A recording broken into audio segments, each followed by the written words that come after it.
اعوذ باللہ من الشیطان الرجیم تبارک الذی جعل فی السماء بروجا وجعل فیہا سراجا وقمرا منیرا وهو الذی جعل اللیل والنہار خلفة لمن اراد ان یذکر واراد شکورا۔ برادران اسلام، معزز خواتین و بہنوں، اللہ رب العالمین اپنا فضل و کرم، اس کا احسان ہمیشہ اپنے بندوں پر جتاتا ہے، اور ان احسانوں کے بدلے میں اللہ تعالی ہم سے مطالبہ کرتے ہیں کہ اللہ رب العالمین کا تقوی اختیار کریں۔ نبی کریم صلی اللہ علیہ وسلم جب بھی جمعہ کا خطبہ دیتے یا لوگوں کو وعد و نصیحت فرماتے تو یہ 3 آیتیں فرماتے: اے ایمان والو، اللہ سے ڈرو جیسے اللہ سے ڈرنے کا حق ہے، تمہاری موت ہرگز نہ آئے مگر ایمان پر مرنا۔ اور فرماتے: اے لوگو، اس رب سے ڈرو جس نے تم کو ایک جان سے اس کا جوڑا بنایا، آدم سے حوا بنایا، اور پھر ان دونوں سے دنیا کے سارے مرد سارے عورتیں بنائی۔ اور اس رب سے ڈرو جس نے تمہاری رشتہ داریاں بنائیں، اور رشتہ داریوں سے تم ایک دوسرے سے اپنا حق مانگتے ہو، اور یقیناً اللہ ہم سب کا نگران و نگہبان ہے۔ اور فرمایا اللہ تبارک و تعالیٰ: اے ایمان والو، اللہ سے ڈرو، اور جب بات کہو تو بھلی اور سیدھی بات کہو، اور یقیناً جو آدمی اللہ اور اللہ کے رسول کی اطاعت کرتا ہے، تقوی اختیار کرتا ہے، بھلی اور سیدھی بات کرتا ہے، تو وہ انسان دنیا میں بھی کامیاب، اللہ تعالیٰ اس کے گناہوں کو بخش دیتا ہے، اور آخرت میں بھی کامیاب، اس کے لیے اللہ کی رضامندی اور خوشنودی اور جنت کا حصول ہے۔ اللہ تعالیٰ ہم سب کو اللہ تعالیٰ کا تقوی اختیار کرنے والے بنائیں۔ آج آپ کے سامنے جو بات بتانا چاہتا ہوں، اللہ رب العالمین کی نعمتیں بے شمار ہیں، ان نعمتوں میں سے ایک نعمت یہ آب و ہوا ہے، یہ رات اور دن ہے۔ اللہ فرماتا ہے: تبارک الذی جعل فی السماء بروجا، وہ اللہ کی ذات بابرکت ہے جس نے آسمانوں میں بروج بنائے، آسمانوں میں بہت سارے اسٹارز بنائے، اور اس میں سورج بنایا چمکتا ہوا چراغ، اور چاند بنایا جو رات کے اندر اندھیرے میں سونے کے لیے ہمارے لیے ٹھنڈا چراغ ہے۔ اور فرمایا وہی اللہ کی ذات ہے بابرکت جس نے رات اور رات کے پیچھے دن ایک دوسرے کے پیچھے آتے رہتے ہیں۔ یہ بنانے والی اللہ کی ذات اس لیے بنائی، اے انسانوں تھوڑا غور کرو، اس سے عبرت حاصل کرو۔ زندگی کا ایک دن جاتا ہے، ایک دن ختم ہوتا ہے، رات آتی ہے، پھر دن آتا ہے، زندگی آپ کی دن بدن ختم ہوتی جاتی ہے۔ اور اسی طرح سے اللہ رب العالمین نے قرآن مجید میں اس تعلق سے بہت ساری آیتیں فرمائی ہیں۔ میرے دوستو، اللہ رب العالمین کا ارشاد ہے: لِإِيلَافِ قُرَيْشٍ إِيلَافِهِمْ رِحْلَةَ الشِّتَاءِ وَالصَّيْفِ۔ اللہ تعالیٰ نے قریش کو اپنے احسانوں کا بدلہ بتاتے ہوئے فرمایا کہ تم رحلۃ الشتاء والصیف، گرما کے موسم میں اور سرما کے موسم میں تم تجارت کے لیے نکل جاتے ہو۔ تمہاری حفاظت کرنے والا اللہ کے ذات، اور تمہیں رزق دینے والا، تمہیں بھوک اور پیاس سے مطمئن کرنے والا، روزی دینے والا اللہ سے ڈرو۔ اللہ نے فرمایا سورہ لِإِيلَافِ قُرَيْشٍ، قریش کے اندر اللہ نے کیا فرمایا؟ شتا کے معنی ہے سرما کا موسم، الصیف، صیف کا معنی ہے گرما کا موسم۔ تو گرما اور سرما کا موسم پورے سال میں بعض ملکوں میں 2 ہی موسم ہوتے ہیں، لیکن حساب دیکھا جائے تو سال بھر میں 4 قسم کے موسم ہیں۔ ایک گرما کا موسم، جب گرما کا ختم ہوتا ہے تو پھر آہستہ آہستہ بارش کا موسم آتا ہے، بارش کا موسم ختم ہوا تو پھر موسم سرما شروع ہو جاتا ہے، اور جب موسم سرما ختم ہو جاتا ہے تو موسم بہار شروع ہو جاتا ہے۔ تو یہ 4 موسم اللہ رب العالمین نے ہمیں یہ بتانے کے لیے کہ دنیا میں انسان اسی طرح بدلتا رہتا ہے، بچپن سے جوانی، جوانی سے بڑھاپا، بڑھاپے سے اس دنیا سے رخصت ہونا ہے۔ یہ موسم آتے اور جاتے رہتے ہیں، اور اللہ نے ہر موسم کی خصوصیات رکھی ہیں۔ جیسے ہماری زندگی کا ایک ایک لمحہ ہمارے لیے خصوصیات ہیں، کیا بچپن تھا، کیا بے فکری کا زمانہ تھا، اور کیا جوانی کا اللڑپن تھا کہ جوانی میں کس طرح سے آزادی سے زندگی گزارا، اور جب بوڑھاپا آیا، جوانی کی ختم ہوئی، تو ذمہ داریوں کے بوجھ تلے آدمی فکر مند پھر اس کے بعد بیماریوں کا شکار، پھر دنیا سے اس کو لوگ رخصت کر دیتے ہیں۔ ایسے ہی موسم بھی اللہ کے آتے اور جاتے ہیں۔ یہ موسم بہار، موسم سرما، اللہ رب العالمین نے قرآن مجید میں بھی اس کا ذکر فرمایا، اور اللہ رب العالمین کا ارشاد ہے ما یرید اللہ لیجعل علیکم من حرج، اللہ تعالیٰ تمہیں دین کے معاملے میں کوئی بھی تکلیف دینا نہیں چاہتا۔ ایک اور جگہ پر فرمایا یرید اللہ بکم اليسر ولا یرید بکم العسر، اللہ تعالیٰ تمہیں آسانیاں زندگی میں پیدا کرنا چاہتا ہے اور تمہیں تنگ کرنا نہیں ہے۔ جب انسان گرمی کی شدت ہوتی ہے ہائے ہائے وائے وائے کرتا ہے، اور جب موسم گرمی ختم ہوئی تو بڑی سکون کا سانس لیتا ہے، اور بارش میں جب بارش زیادہ ہو تو پھر ہائے ہائے وائے وائے کرتا رہتا ہے۔ اور اسی طرح سے جب سرما کا موسم آیا تو بڑا خوش ہوتا ہے، اور جب سرما کے موسم کے اندر شدت کی سردی ہو جاتی ہے تو پھر گلا شکوہ کرنے لگتا ہے۔ اور یہ انسان کی طبیعت ہے، ایک چیز پر قائم نہیں رہتا اور ایک چیز اس کو بھاتی نہیں ہے، بلکہ وہ موسم کے لحاظ سے اپنے مزاج اور طبیعت، اور یہ موسم بہار ہے۔ کون سا؟ موسم سرما۔ موسم سرما اللہ کی بڑی نعمت ہے۔ اللہ تعالیٰ اس مہینے اس موسم میں برکتیں نازل فرماتا ہے، اور سبحان اللہ آپ دیکھیں ہر موسم کے الگ الگ فروٹ، الگ الگ میوے آتے ہیں بازار میں۔ یہ اللہ رب العالمین کی قدرت ہے۔ علامہ ابن قیم رحمۃ اللہ علیہ کہتے ہیں کہ موسمی پھلوں کو جتنا ہو سکے اس موسم کے پھل کو کھانا چاہیے، اور ان موسموں کو اس کے موسم کے لحاظ سے اللہ تعالیٰ ہماری صحت و عافیت کا خیال فرماتے ہوئے وہ ایسے موسم کے اندر ویسے پھل پیدا فرماتا ہے۔ تو موسم سرما اللہ رب العالمین کی بہت بڑی نعمت ہے، اور یہ عبادت کا باغ ہے۔ یہ موسم سرما عبادتوں کا باغیچہ ہے، بستان ہے، حدیقہ ہے۔ اور موسم سرما جب آتا صحابہ کرام بڑے خوش ہوتے، بولتے موسم سرما آ گیا، ارے بڑی خوشی کا اظہار کرتے۔ اور میں بھی دیکھا عرب کے اندر موسم سرما آتا ہے تو سارے لوگوں کے اندر ایک خوشی دوڑ جاتی ہے۔ اور یہاں تو اتنا پتہ نہیں چلتا ہے، لیکن یورپی ممالک کے اندر جو اکنامیکل ممالک ہیں وہاں دیکھیں گے آپ موسم سرما آیا زندگی ٹوٹلی چینج ہو جاتی ہے، کپڑے سارے بدل جاتے ہیں، اور ایک نیا کپڑا، ایک نئی زندگی وہاں شروع ہوتی ہے۔ اور موسم سرما میں الگ کپڑے، کیا خوبصورت کپڑے، کیا موٹے موٹے، اور کوٹ اچھی طرح سے پہن کے نکلتے ہیں۔ اور جب سرما کا ختم ہوا گرما کے موسم میں دیکھیں گے وہاں پورا سوسائٹی چینج ہو جاتی ہے، لوگوں کے کپڑے چینج ہو جاتے ہیں، لیکن یہاں پر اتنی زیادہ تبدیلی محسوس نہیں ہوتی ہے۔ کیوں؟ وہاں اکنامی ملک ہے، پیسے دولت اللہ نے ان کو بہت دیا ہے۔ تو کہنے کا مطلب یہ ہے ہر موسم کا الگ ذائقہ ہے، ہر موسم کا الگ ٹیسٹ ہے، ہر موسم کے اندر ہم الگ الگ چیزیں کھاتے ہیں۔ اور آپ دیکھیں گے فیس بک پر ہر آدمی یوٹیوب بناتا ہے، بولے یار موسم سرما میں یہ کھاؤ، اور موسم سرما میں کھانے کی چیز یہ ہے، تو اس طرح سے پکوان الگ الگ، سرما کے الگ، گرما کے الگ۔ اب سوال یہ ہے کہ موسم سرما آیا تو گرمی گئی کہاں؟ تو یہ گرمی گئی کہاں؟ آئیے، یہ گرمی زمین کے اندر چلی گئی۔ اسی لیے آپ دیکھیں گے جو زمین سے پانی کے چھرے نکلتے ہیں، ندی نکلتی ہے، موسم میں سرما میں آپ جائیے پانی گرم گرم ملے گا آپ کو، باوڑی کے اندر، کنویں کے اندر پانی گرم گرم ملے گا آپ کو، بور کا پانی گرم گرم ملے گا آپ کو۔ کیوں؟ اس لیے کہ پیٹ میں زمین کے گرمی چلی جاتی ہے۔ اور کہاں گئی گرمی؟ انسانوں کے پیٹ میں چلی جاتی ہے۔ سردی کے موسم میں خوب دبا کے کھاتے ہیں اور کھا کر کھانا ہضم ہو جاتا ہے، اور گرما کے موسم میں سردی کہاں گئی؟ زمین کے اندر۔ اور اسی لیے آپ دیکھیں گے گرما میں بہت ساری چیزیں الگ ہوتی ہیں زمین کے اندر، اور اسی طرح سے گرما کے موسم میں سردی پیٹ کے اندر چلی جاتی ہے، لوگ زیادہ کھا نہیں پاتے۔ گرما کے موسم میں کھانا کم ہو جاتا ہے لوگوں کا، اور ہیوی غذا نہیں کھاتے ہیں۔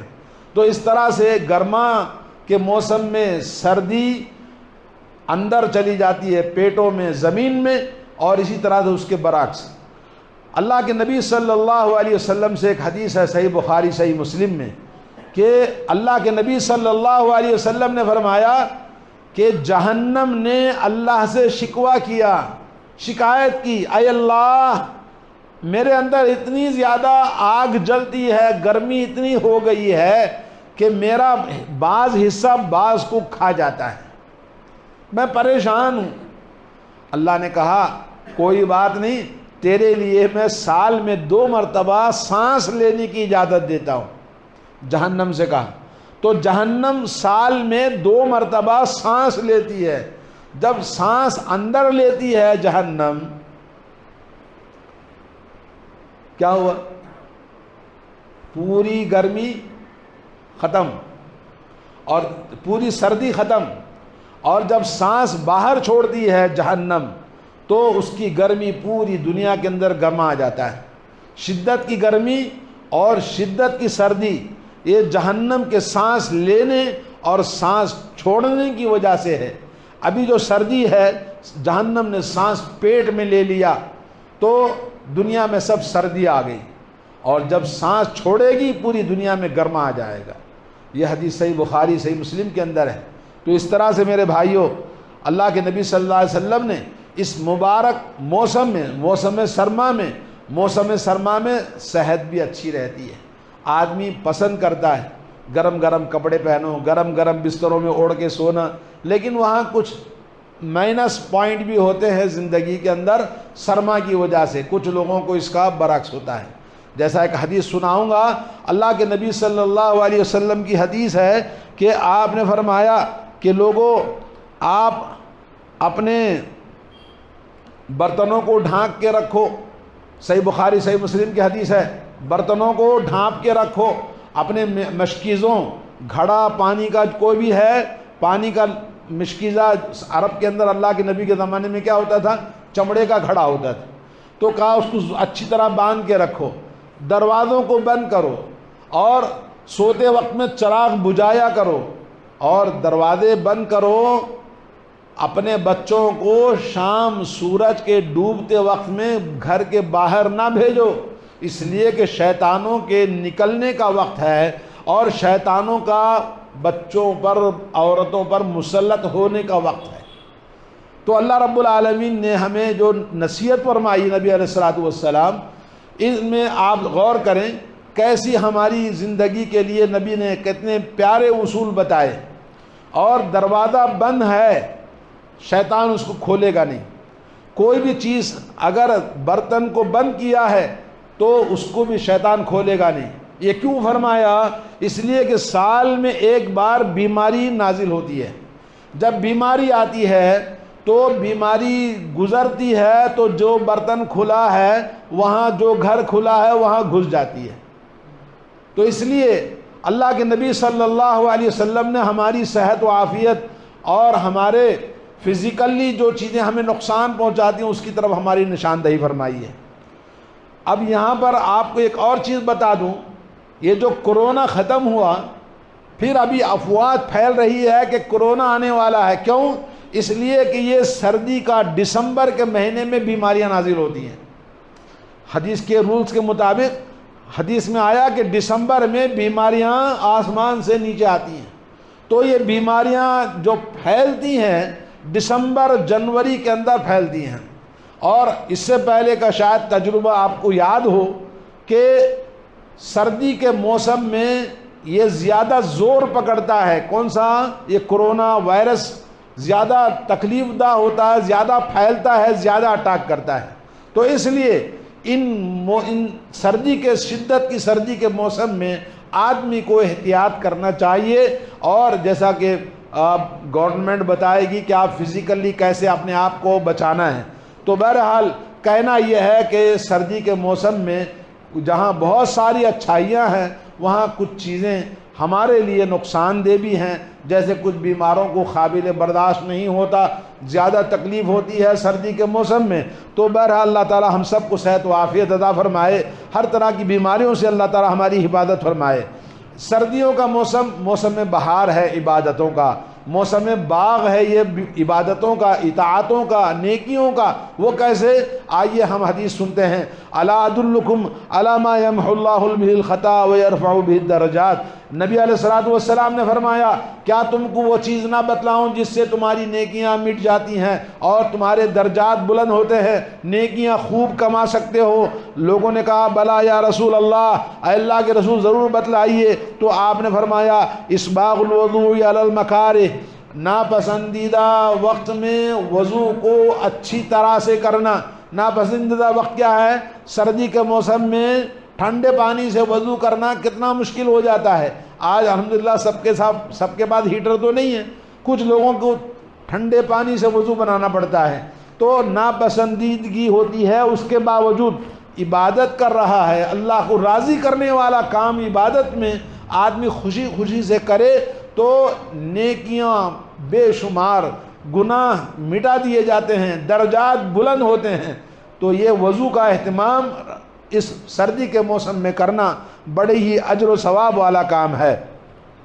اور دوسرا وکثرۃ الخطیٰ الی المساجد، مسجدوں کو کثرت کے ساتھ قدم ڈالنا، مسجدوں کو پیدل جانا۔ سردی کے موسم میں فجر کی نماز میں مسجد کو جاتا ہے، اور عشاء کی نماز، مغرب کی نماز، سردی ہے مگر مسجد کو جا کے پڑھنا، تو مسجدوں کو جا کے پڑھنا، اس کو ایک قدم پر ایک نیکی اور ایک قدم پر ایک گناہ مٹا دیا جاتا ہے، اور ایک درجہ اس کا اللہ تعالیٰ اس کو بلند فرماتا ہے۔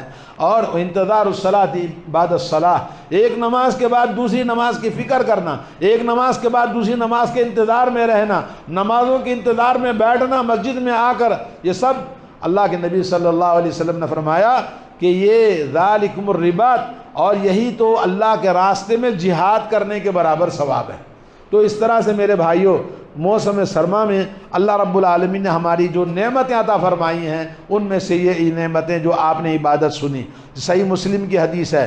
اور ایک حدیث ہے، حضرت عمر بن العاص رضی اللہ تعالیٰ عنہ فرماتے ہیں کہ غزوۃ السلاسل، سلاسل ایک جنگ ہے، اس جنگ میں اللہ کے نبی نے حضرت عمر بن العاص کو بھیجا۔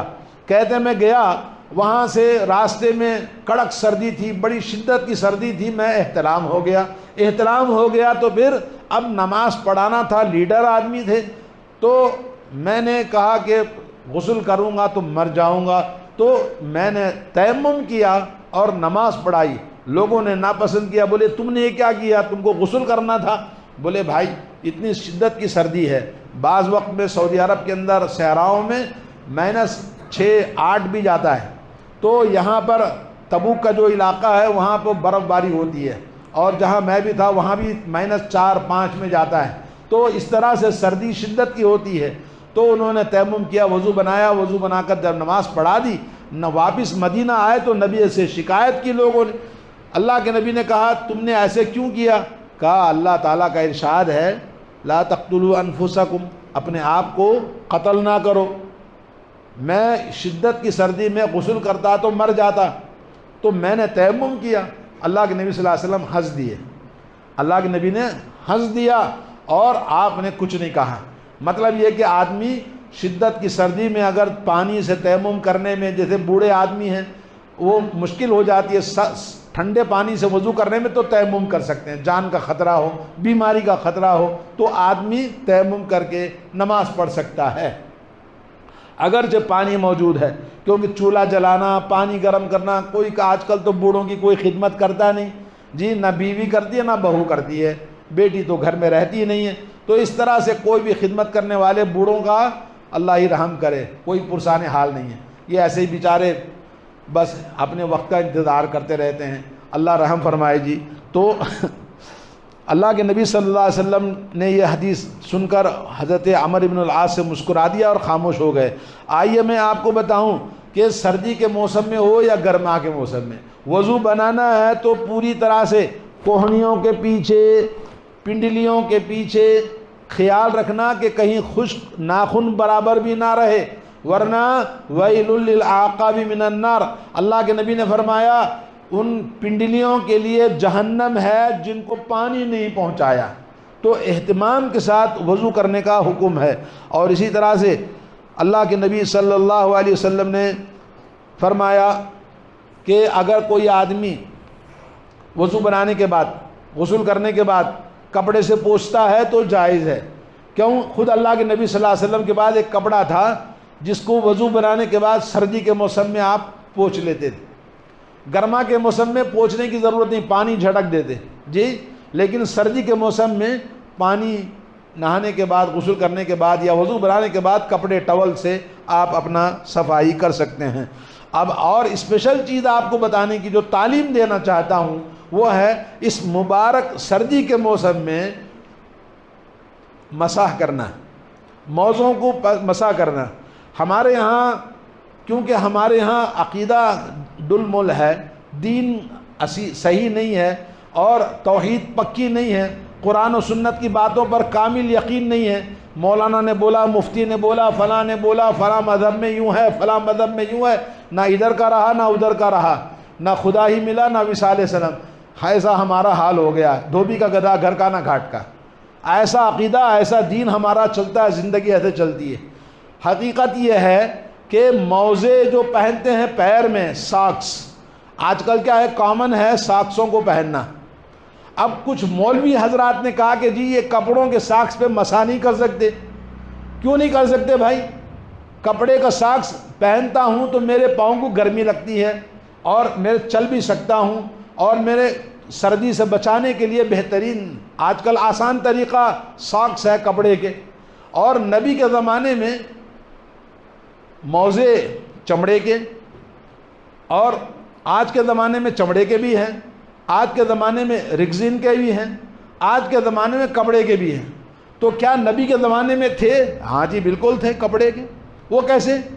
جیسے آج گھروں میں، پرانے زمانے میں آج کی عورتیں کہاں، موبائل سے فرصت ہی نہیں ہے، کوئی ماں کی اپنی بیٹی کو سکھاتی بھی نہیں ہے، ورنہ گھروں میں لڑکیوں کو سکھاتے تھے، ماں کرتی تھی، کیا کرتے تھے، اپنے ہاتھ سے اون کا سوٹر بناتے، ہاتھ سے اون کے ساکس بناتے، بچوں کی ٹوپیاں بناتے، وہ سب کاریگری ہاتھوں کی عورتوں کی موجود تھی اس زمانے میں بھی۔ تو ہاتھوں سے ساکس بناتے، ہاتھوں سے سوٹر بناتے، ہاتھوں سے وہ چیزیں اس زمانے میں بھی تھی، تو اون کا ساکس موجود تھا، تو اس زمانے میں بھی تھا۔ تو علماء کرام نے آج بھی کہا قرآن و سنت کے صحیح تعلیم کے مطابق موزے ساکس پر آپ مسح کر سکتے ہیں بغیر کسی شک کے۔ شک وہی آدمی کرتا ہے جس کا ایمان میں شک ہے، جس کے دین میں شک ہے، وہ آدمی ہمیشہ شک کی زندگی میں گزرتا ہے کہ میں صحیح نہیں، وہ صحیح ہے، یہ صحیح ہے۔ دوسروں کو مت دیکھیں، آپ ہیں، آپ کے بیچ میں اللہ تعالیٰ کا دین ہے، آپ ہیں ذمہ دار اپنے آپ کے دین کے۔ تو دین کے اندر بلا کسی شک کے یہ موزے جو ملتے ہیں کاٹن کے، ان پر آپ مسح کر سکتے ہیں، پتلے ہوں یا موٹے، تھوڑا بہت پھٹے ہوئے ہوں، انگوٹھی کے پاس پھٹا ہوا ہے، پنڈلی کے پاس پھٹا ہوا ہے، اس پہ بھی آپ کر سکتے ہیں۔ کیوں؟ اس لیے کہ صحابہ اکرام ہم جیسے مالدار نہیں تھے، اتنی خوشحالی نہیں تھی، تو کسی کا سامنے سے پھٹا ہوا، کسی کا پیچھے سے پھٹا ہوا، تو اس پر مسح کرتے تھے۔ اللہ کے نبی نے ان کو منع نہیں کیا کہ ناخن پھٹا ہے، سامنے سے کٹا ہوا ہے تو اس پہ نہیں کرنا، بلکہ آپ جو زیادہ تر موزہ پاؤں کو ڈھانپ لیتا ہے، ادھر سے ادھر سے کٹا پھٹا ہے، تو اس پہ آپ مسح کر سکتے ہیں۔ تو اس طرح سے اس موسم میں زیادہ تر لوگ شوز پہنتے ہیں، تو شوزوں کو پہننے کے بعد ساکس پہ مسح کرنا۔ اب مسح کیسے کرنا؟ نمبر ایک شرط یہ ہے کہ مسح کرنے سے پہلے آپ کو وضو بنانا ہوگا۔ جیسے ظہر کی نماز میں آپ دھوپ کے وقت میں وضو بنایا، ظہر کی نماز کے بعد آپ نے ساکس پہن لیا، باوضو ہو کے پہننا شرط ہے۔ اور یہ ساکس پہننے کے بعد اس کے بعد والا جو وقت ہے اس میں آپ مسح کر سکتے ہیں۔ تو کتنا وقت شریعت نے دیا ہے؟ 1 دن 1 رات، 1 دن 1 رات آپ موزے پہ مسح کر سکتے ہیں۔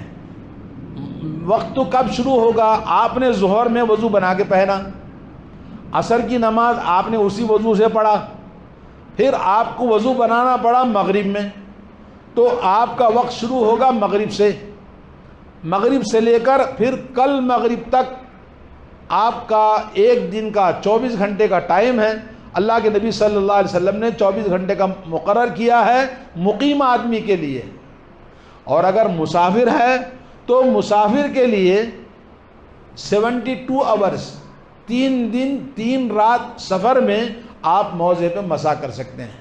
تو اس طرح سے اس موسم میں ضرورت پڑتی ہے ساکس کو پہننے اور بلا کسی جھجک کے آپ موضوع پر مسح کر سکتے ہیں۔ تو یہ پہلی شرط یہ کہ باوضو ہوں، دوسری شرط یہ ہے کہ وہ آپ وقت کا خیال رکھیں، اور اس طرح سے موضوع پہ مسح کرنا اسلام میں آسانی رکھی ہے۔ اللہ نے شریعت میں جیسے انسانوں کی ضرورت ہے ویسی سہولتیں اللہ نے ہمیں اجازت دی ہے۔ اور حضرت مغیرہ ابن شعبہ رضی اللہ تعالیٰ عنہ کی حدیث ہے جس میں اللہ کے نبی صلی اللہ علیہ وسلم کی خدمت میں رات میں وضو بنانے کے لیے جب گئے تو اللہ کے نبی کے موزے نکالنا چاہا تو اللہ کے نبی نے کہا چھوڑ دو، میں نے ان کو حالت وضو میں پہنا ہے۔ تو آدمی کو حالت وضو میں پہننا شرط ہے۔ اور حضرت صفوان بن عسال رضی اللہ تعالیٰ عنہ کہتے ہیں کہ ہم کو حکم دیا ہے نبی علیہ الصلوۃ والسلام نے کہ مسافر آدمی ہے تو 3 دن 3 رات موضع پہ مسح کر سکتا ہے، اگر مقیم ہے تو 1 دن 1 رات 24 گھنٹے مسح کر سکتے ہیں۔ اور اسی طرح سے یہ موسم سرما کہتے ہیں غنیمت باردہ، ٹھنڈی مال غنیمت ہے کہ جس میں آپ اسپیشل عبادت کر سکتے ہیں۔ جو لوگ خاص طور پر اسپیشل عورتوں کے لیے جو رمضان کے روزے پچھلے دنوں میں چھوٹ گئے تھے ماہواری کی وجہ سے یا بیماری کی وجہ سے، جن لوگوں نے روزے چھوڑ دیے ان کے روزوں کو مکمل کرنے کا بہترین وقت ہے کہ دن کا وقت بہت چھوٹا ہوتا ہے اور رات پوری آپ کی لمبی ہے۔ تو جن کے روزے رمضان کے چھوٹے ہیں ان کو مکمل کرنا فرض ہے، لازم ہے، واجب ہے۔ کوئی آدمی مجھے گیس ہے، مجھے سگریٹ پینے کی عادت ہے، مجھے پانی برداشت نہیں ہوتا، میں جی ایسا ہوں، میں شوگر کا مریض ہوں بول کر جو چھوڑتے ہیں سب حرام ہے۔ اس کا جواب دینا ہوگا، اس کا گناہ ہوگا آپ کو، جیسے نماز چھوڑنے کا گناہ ہے۔